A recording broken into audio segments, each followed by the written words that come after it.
Welcome, Alma Angeles. Welcome to ASEAN, or welcome to Eagle News International. Good evening, people. Good evening, Alma, and good evening to everyone joining the broadcast. Here are tonight's headlines.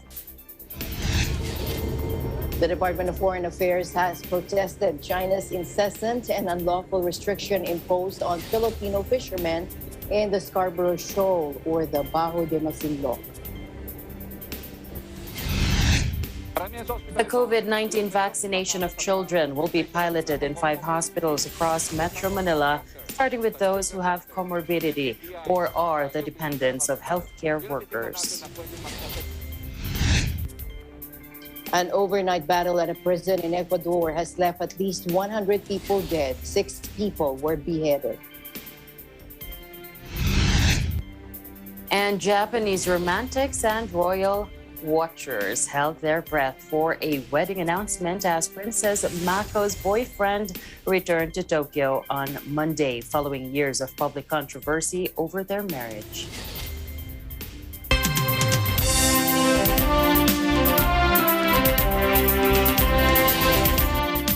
First, here in the country, the Department of Foreign Affairs has protested China's incessant and unlawful restriction imposed on Filipino fishermen in the Scarborough Shoal, or the Bajo de Masinloc.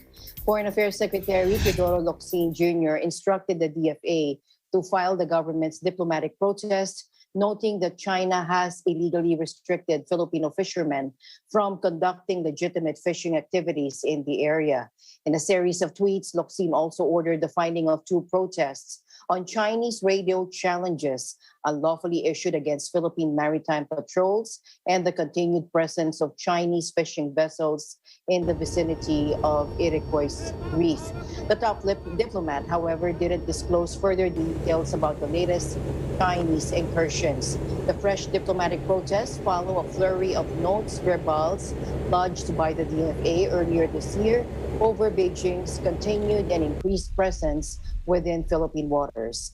On Wednesday, Muntinlupa Representative Rafi Biazon, sponsor of the National Security Council's 2022 budget, confirmed that some 150 Chinese fishing vessels were sighted in the West Philippine Sea.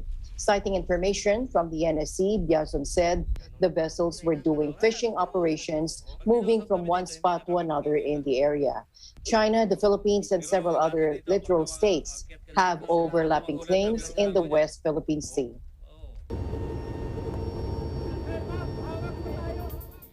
In other news, the COVID-19 vaccination of children will be piloted in 5 hospitals across Metro Manila, starting with those who have comorbidity or are the dependents of healthcare workers, that according to the National Task Force Against COVID-19. Now take a look. Karamihan sa hospital ito, yung mayroong pang-ano sa mga specialized na comorbidities. For example, sa Heart Center, sa Children's Center, NKTI, at saka sa UP General Hospital, yun ang titingnan natin na pwedeng mag-open muna for the meantime. And then we will observe. Pagka naging maganda ang flow, ang gagawin natin, we will expand to different cities ng Metro Manila. I know talaga na maraming nag-aalala yung sa Dengback siya, natin. But this is very different. Ito, nakita natin na nagamit muna ang mga vaccine nito sa mga milyon-milyon na mga bata globally. Na nakikita nga natin ng US, nagsisimula na sila ngayon sa 5 to 11.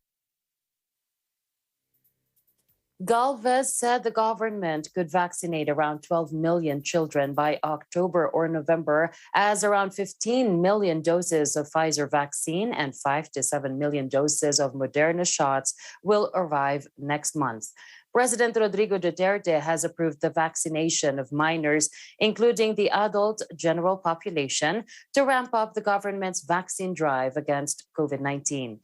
The country has so far prioritized the vaccination of medical frontliners, senior citizens, individuals with comorbidities, economic frontliners, and the indigent population.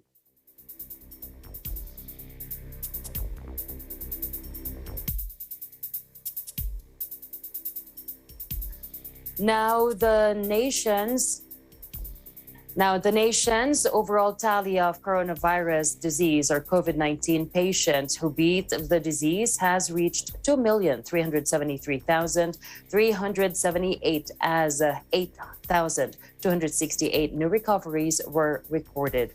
Now, the Department of Health said the figure is equivalent to a 93.1% recovery rate out of a total of 2,549,966 infections since the start of the pandemic last year. The DOH also tallied 14,286 new confirmed cases, bringing the total number of active cases in the country to 138,294, or 5.4% of all cases. Of the active cases, 77.7% are mild, 15.8% are asymptomatic, 2% are severe, 3.72% are moderate, and 0.9% are in critical condition. Also logged were 113 new fatalities, raising the death toll to 38,294, or 1.5% of the total cases.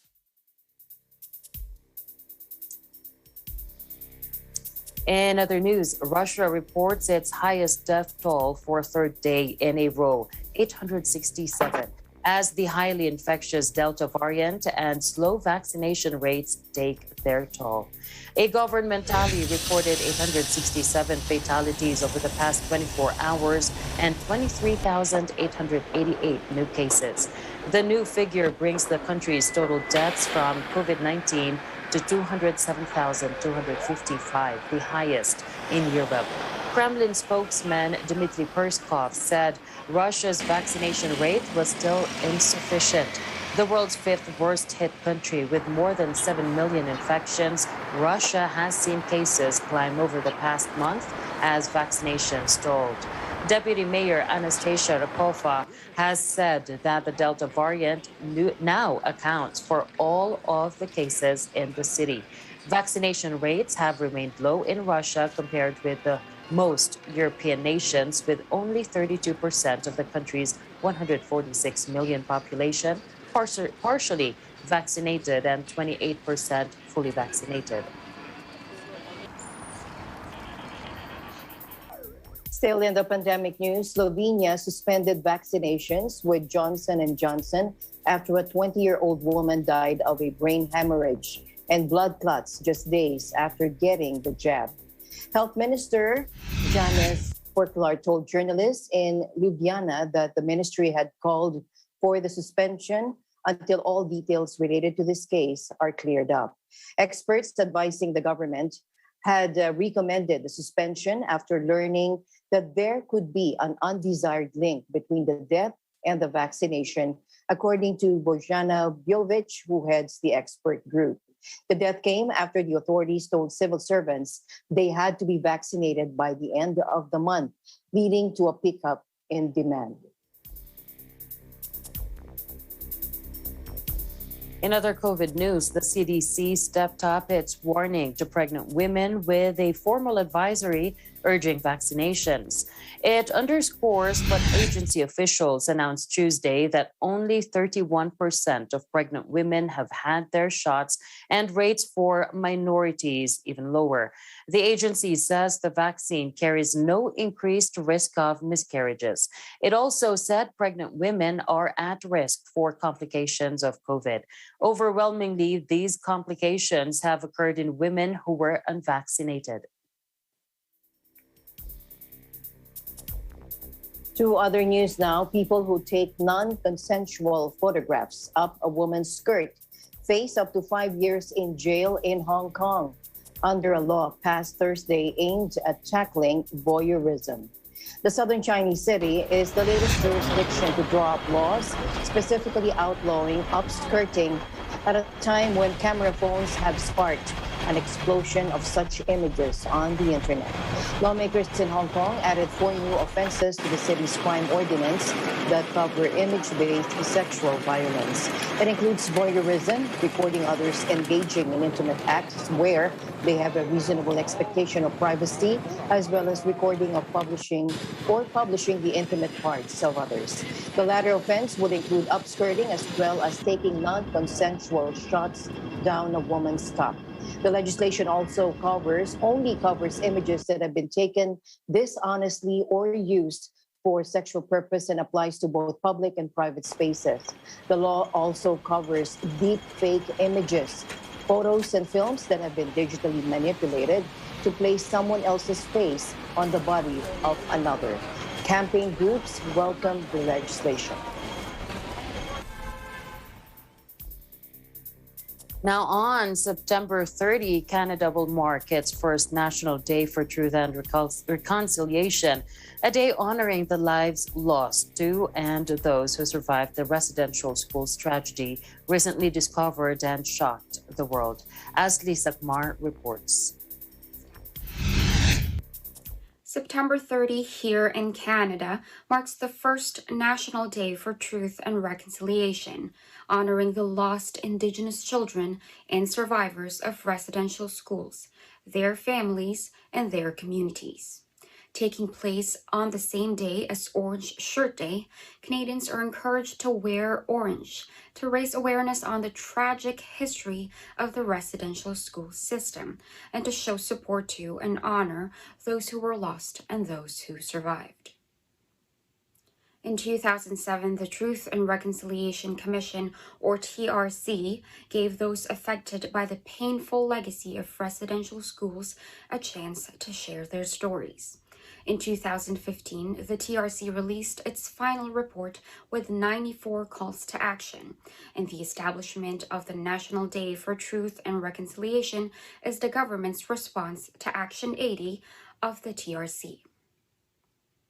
Although the TRC features stories from survivors, families, and communities whose Indigenous children remained missing, and the final report included actions to search for missing children, it was not until summer of this year that the first mass grave of Indigenous children was found in Kamloops, British Columbia. The continuous discovery of mass graves of Indigenous children started a national discussion on the true history of Canada and the terrible legacy of its residential school system. Many Canadians began learning about Indigenous truths, a history that many were unfamiliar with before. For the first National Day for Truth and Reconciliation, Canadians are even more encouraged to educate themselves on Indigenous truths and resilience by seeking out and listening to Indigenous voices and sharing what they've learned with others. In Toronto, Ashley Sakmar, Eagle News, we live in interesting times. Schools. And we're still following the developments on the lava from the erupting volcano on La Palma in the Canary Islands that began cascading into the ocean 30 hours ago and has already covered more than 25 acres at sea, according to experts. Take a look. Now, since it began on September 19, the dramatic eruption has forced thousands out of their homes, while lava has destroyed hundreds of houses, businesses, and huge swathes of banana plantations. The volcano spewed out rivers of lava that slowly crept towards the sea, eventually pouring into the Atlantic Ocean late on Tuesday in a flow which has not stopped. Estimates suggest it has already covered more than 10 hectares at sea, according to David Calvo of the Canaries Volcano Institute in Vulcan, saying experts would carry out a more accurate assessment with drones in the coming hours. And since then, the rivers of molten rock have not stopped cascading into the sea, creating a growing lava delta in what Calvo described as a phase of stability. La Palma has been declared a natural disaster zone, with the lava scorching its way across 476 hectares of land, according to the local government on Twitter. and it has so far destroyed 855 buildings, an increase of more than 200 in just 24 hours, according to the EU's Copernicus observation program on Twitter. Back here in the Philippines, the La Nina phenomenon's possible re-emergence this year may elevate the risk for flooding and rain-induced landslides, particularly in the country's eastern seaboard. Now, various weather systems, including the northeast monsoon or amihan that prevails annually during the year's latter part, could bring rains that might trigger such hazards in the area and other parts of the country that, according to the Philippine Atmospheric, Geophysical and Astronomical Services Administration, or PAGASA, hydrologist Richard Orandain. Now, PAGASA said La Nina is the cool phase of the El Nino Southern Oscillation, a naturally occurring phenomenon of the climate system. In its latest assessment this month, PAGASA said there's a 70% to 80% chance for La Nina's formation during the last quarter of 2021.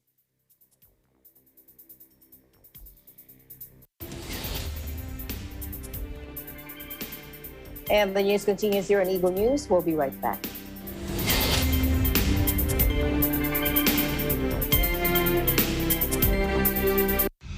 This portion is brought to you by North Luzon Express Terminal.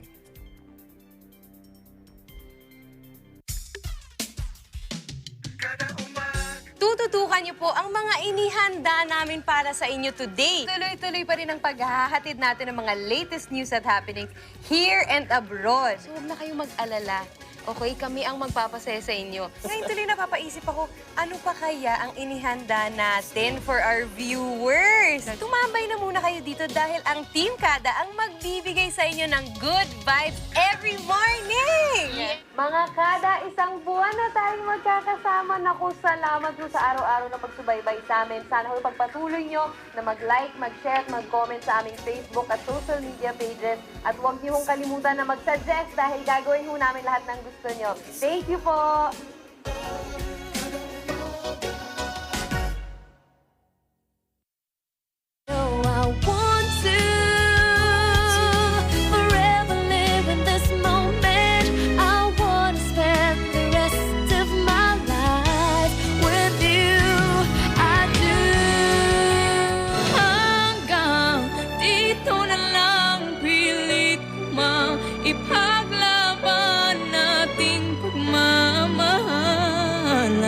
Ito'y balewala sapagkat ako'y iniwan. Ang buhay natin parang napakagandang kalangitan. May liwanag at dilim, maraming katanungan ang buhay natin.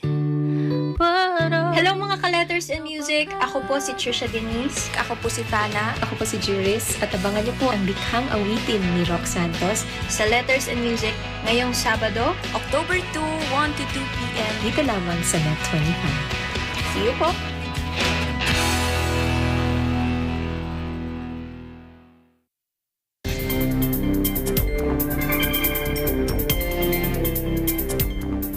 Welcome back. A failure by the U.S. Congress to raise the debt limit would represent a catastrophic event for our economy. That, according to Treasury Secretary Janet Yellen during a Senate Banking Committee hearing, as Republican and Democratic members of the panel spar over the issue. Yellen again warned of the dire consequences if lawmakers fail to act quickly, including debt default and undermining the American dollar. Take a look. We must address this issue to honor commitments made by this and prior Congresses, including those made to address the health and economic impact of the pandemic. It's necessary to avert a catastrophic event for our economy. For the CARES Act. Every one of them, again, who served in this committee before, voted for the $2 trillion tax cut for their wealthy friends. They didn't seem to have a problem with the debt limit then, but now they don't want to pay the bill.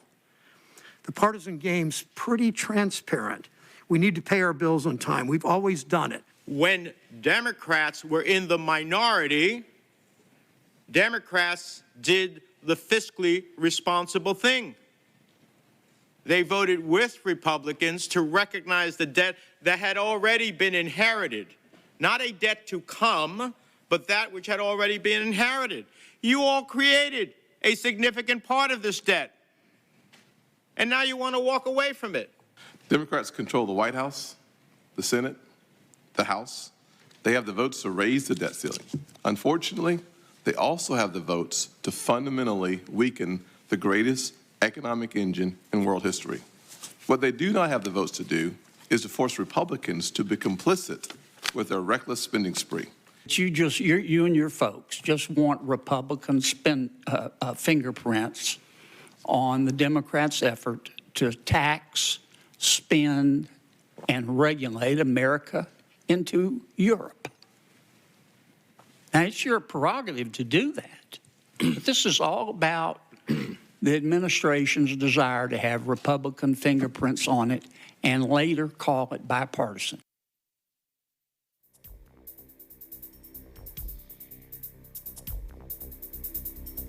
The U.S. Senate announced it would vote on a stopgap funding bill Thursday to prevent a government shutdown with just hours to spare as lawmakers stare down a number of deadlines with massive stakes for the economy and President Joe Biden's sweeping domestic agenda. Now take a look. We are ready to move forward. We have an agreement on the CR, the continuing resolution to prevent the government shutdown, and we should be voting on that tomorrow morning. Shutdowns typically mean hundreds of thousands of government employees being sent home as federal services and properties close.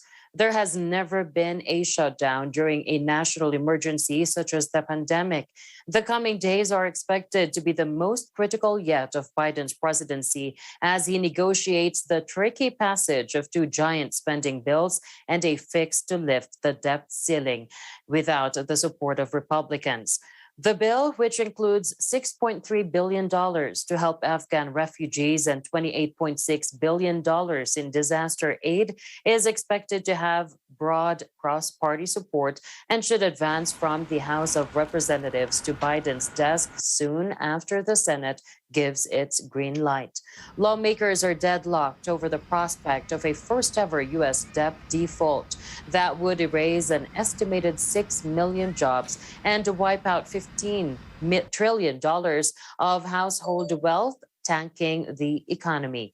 The government is likely to run out of cash on October 18, that according to Treasury Secretary Janet Yellen, unless Congress raises the federal borrowing cap. But Republicans say they won't help, despite having pressed for hikes under former President Donald Trump, because they want no part in the Democrats' historically large package of social reforms.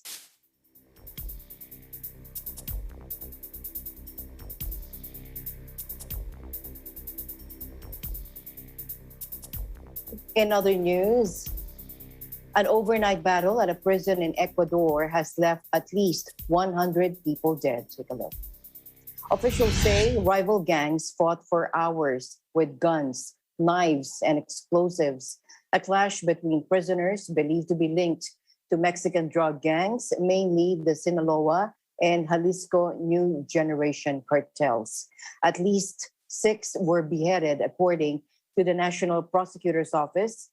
Earlier today, it's the latest in a series of bloody prison riots in Ecuador this year.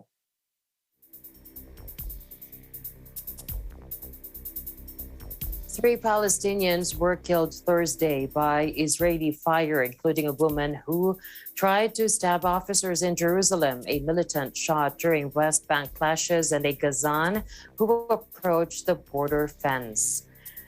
Now, the violence comes days after an Israeli raid on militants in the occupied West Bank left 5 Palestinians dead.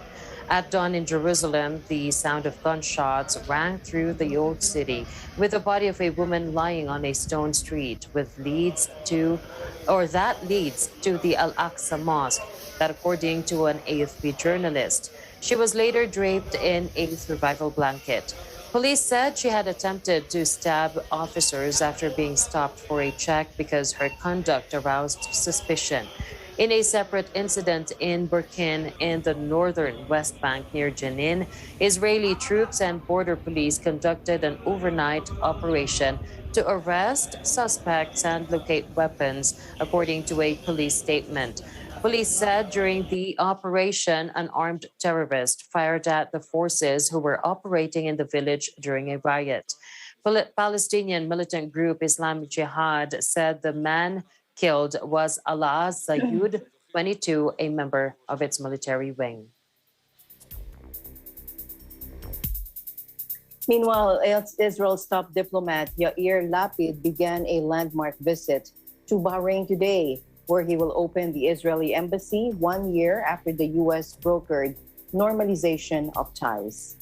Now, the Israeli foreign minister touched down at Manama Airport over an hour before a Gulf Air A320 took off in the opposite direction for the first commercial flight between the two countries.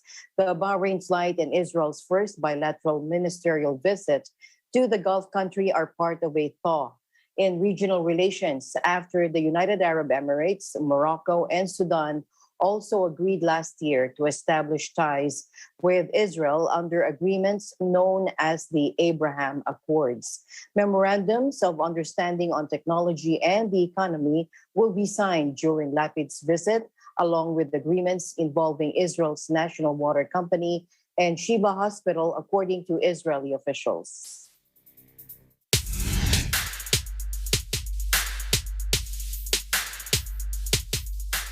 A group of about 20 climate activists tried to approach the Youth for Climate Summit attended by Greta Thunberg and Italian President Mario Draghi in Milan. Police in riot gear blocked the activists, which leads to scuffles. Take a look. Blah, blah, blah. Net zero by 2050. Blah, blah, blah. Net zero. Blah, blah, blah. Climate neutral. Blah, blah, blah. This is all we hear from our so-called leaders. Words that sound great, but so far has led to no action. There is no planet B. There is no planet blah, blah, blah, blah, blah, blah, blah. No, io sono giornalista.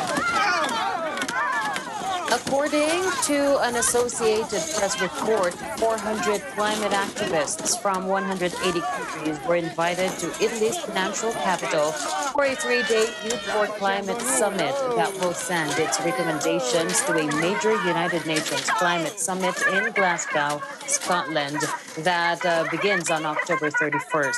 But participants are demanding more accountability from leaders and a bigger official role for young people.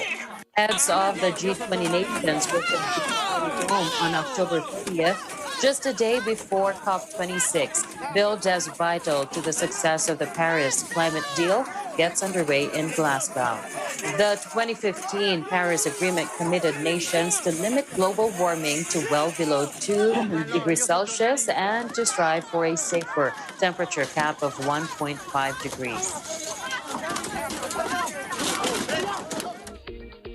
In other environment news in Thailand, local residents are now surveying the damage as houses are submerged by floodwaters in the ancient Thai city of Lop Buri, around 150 kilometers northeast of Bangkok.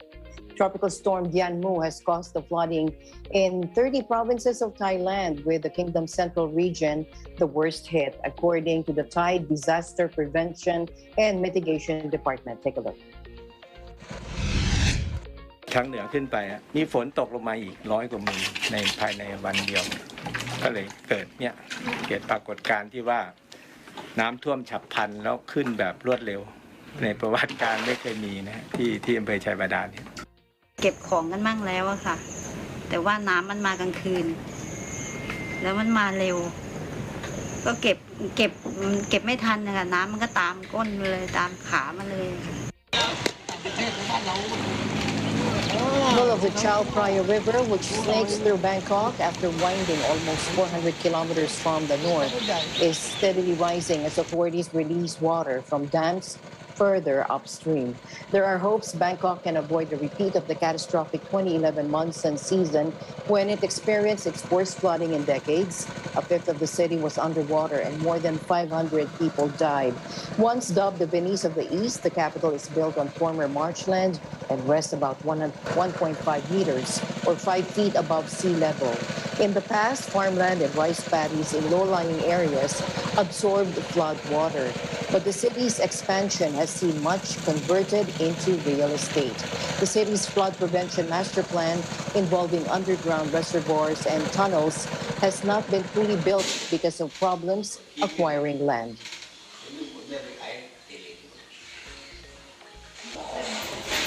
Eagle News will be back with more stories. Please don't go away.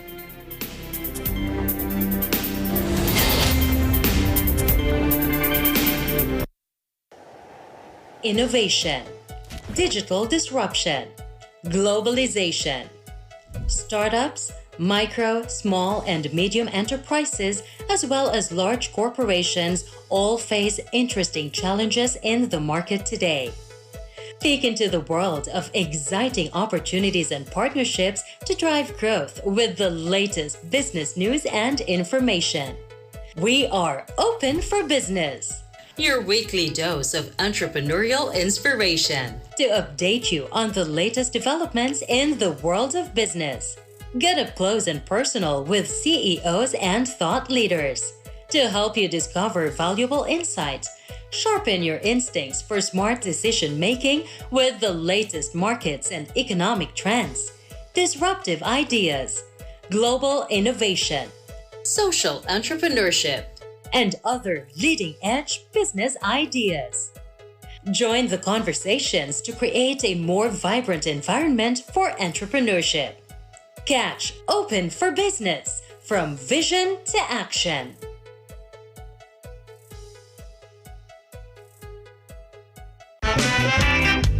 Liliputin natin ang mundo. Lilimutin natin ang problema mo. Hi guys! Kami ang Bigat at abangan nyo po kami bilang guest performer sa Letters and Music Ngayong darating na linggo, October 3, 1 to 2 p.m. Siyempre, dito lang yan sa Net 25. Kita Kids!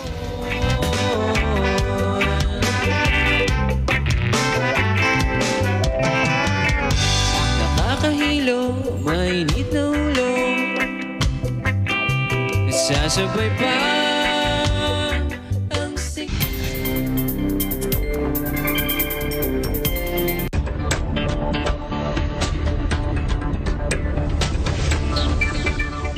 Welcome back to the news. Deeply diverging recoveries will undermine trust and solidarity and make the world more vulnerable to future crises, including climate change. New global accelerator will create 400 million jobs and extend social protection coverage to 4 billion people currently left unprotected. Secretary General Antonio Guterres today said uneven, unfair recovery from the COVID-19 pandemic is eroding trust between the developed and developing world, and stressed that many developing countries urgently need a helping hand. He called for the new global accelerator that will create 400 million jobs and extend social protection coverage to 4 billion people currently left unprotected. Take a look. The pandemic is set to increase the number of extremely poor people by up to 224 million around the world. More than 3/4 of these new poor are in middle-income countries. And many developing countries face crippling debt service costs while their domestic budgets are stretched and their ability to raise taxes is reduced. These countries urgently need a helping hand. A recent report by UNCTAD, the United Nations Conference on Trade and Development, forecast that the cumulative cost of delayed vaccination alone will amount to $2.3 trillion by 2025, with developing countries bearing the brunt. This could lead not only to a lost decade for development, but to a lost generation of poorly educated, unemployed, disaffected young people. The world is on a path of a great divergence, which, if not corrected, would mean the exact opposite of leaving no one behind, the contrary of building back better, an abandonment of the commitments of the 2030 Agenda, a world of heightened inequality, poverty, instability, and conflict. We're confronting a looming era of reversals of the development achievements of the last decades. The World Bank has worked with countries to promote social protection, livelihoods and jobs, and financial inclusion investments. Since the start of the pandemic, global social protection programs have been expanded at an unprecedented scale. More than 200 countries have deployed more than 3,000 social protection and labor measures. Relative to pre-COVID levels, programs doubled the amount of cash provided to beneficiaries, and coverage more than tripled on average. The idea is to create 400 million jobs. That's what we are looking for, and to extend social protection coverage at least to 4 billion people. And we are talking about doing this by 2030, by the way. And why is this so important? Because there is growing inequalities and asymmetries between the developed and developing countries in terms of vaccines, of wealth, of financing, and we are confronting a divergent recovery. The social costs, the human costs, let me say, of this pandemic have been immensely magnified by the fact that the majority of the global population today is not covered by social protection of any type whatsoever. That applies to 53% of our fellow human beings.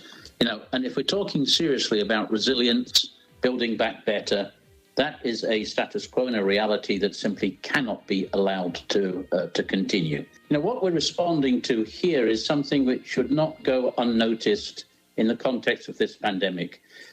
This health emergency has generated the biggest economic and social crisis, and I would say development crisis in the memory of any of us. The impact in economic and social terms has been 4 times more severe than what we lived through in the great financial meltdown of 2008, 2009.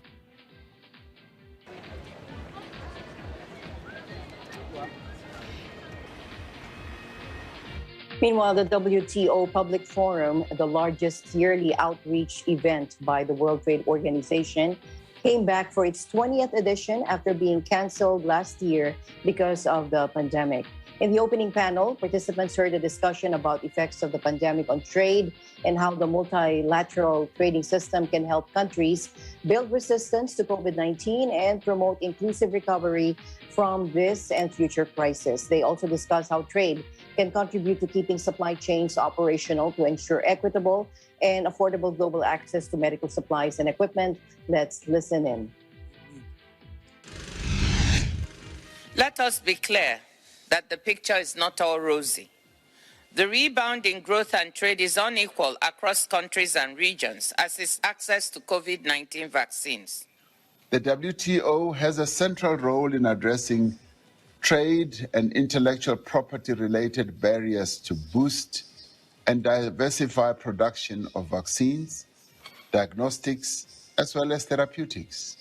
Passing a time-bound, targeted TRIPS waiver, as proposed by South Africa and India, and now supported by many countries around the world, is urgent if we are to save millions of lives. This is a proportionate response to the exceptional circumstances presented by the COVID-19 pandemic. Let me leave you with 3 priorities. First, we need to remove unnecessary trade and travel constraints so that we can make vaccines and other vital available tools to those most in need. Second, we need to support the capacities of all countries to roll out COVID-19 vaccines. And finally, WHO looks forward to continuing collaboration with the World Trade Organization and all member states to lower the barriers to trade and travel during health emergencies.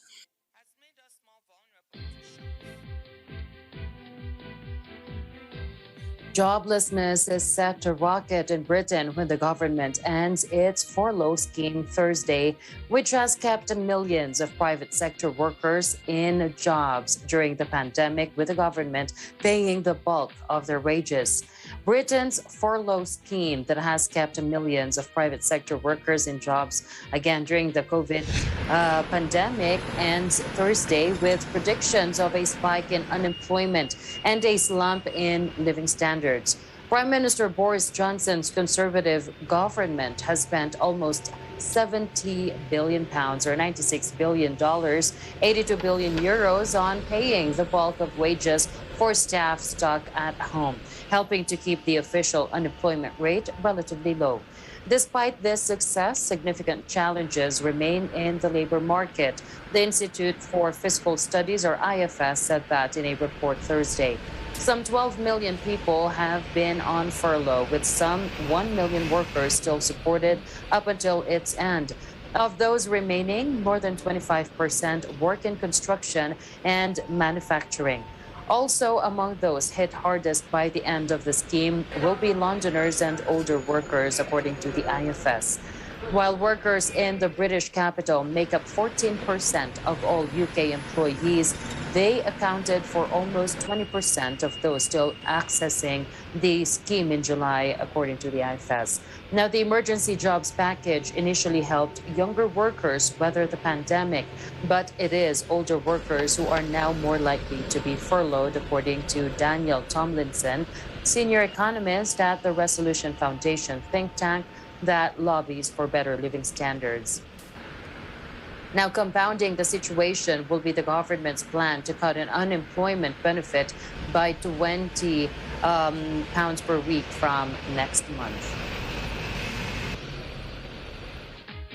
Meanwhile, cities across China are now on a second week of electric power cut. China is suffering widespread power cuts that threaten growth in the world's second largest economy and hit global supply chains. The ruling Communist Party ordered them in order to rein in soaring power consumption and meet targets for carbon emissions. A number of cities are under a rolling blackout. In Guangdong, where China's manufacturing reputation was chiseled out on the mass production of everything from electronics to jeans to ship around the world, entire supply chains have faced power outages or restrictions for weeks. The cuts are closing factories and threatening global supply chain chaos. 因为停电的问题，所以呢，供应商很多就是他们的排期啊、产能排期啊，还有交付能力啊，都打了一个折扣。基本上，很多在计划内的一些交期全部都要重新再改。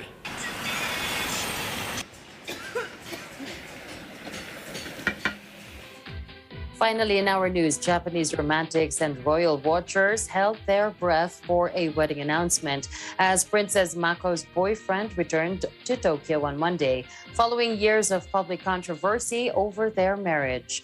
The lovebirds' reunion has sparked a media frenzy, with reporters chasing 29-year-old Kei Komuro in recent days through the streets of New York, where he moved for law school.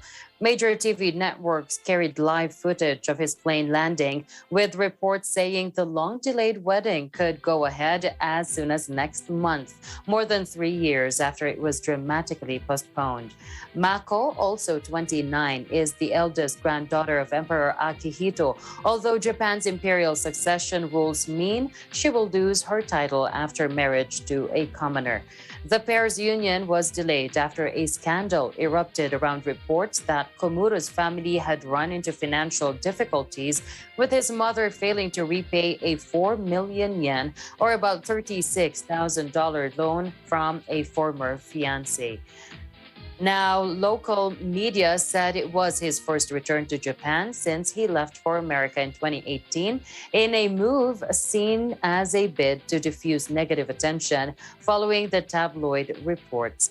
Mako is also said to be planning to move to the United States after her wedding, drawing inevitable comparisons with another controversial royal couple, Britain's Prince Harry and Meghan Markle.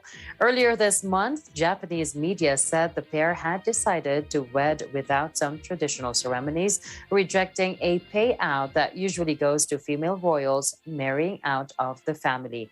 The size of the payment is unknown, though reports put it at 137 million yen or more.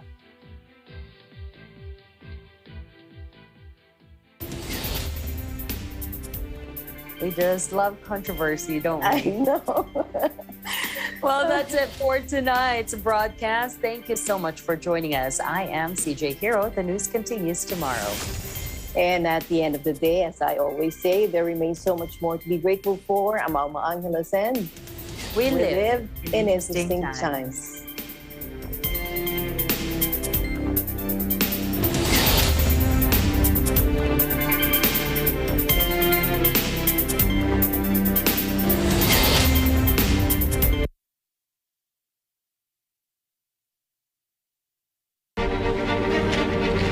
It's time to take one step further and face the impossible. Time to search the unknown and fight for the truth. Time to overcome boundaries and connect the world. It's time for DW News. Kumanta, sumaya tayong lahat. Kaya saya, saya.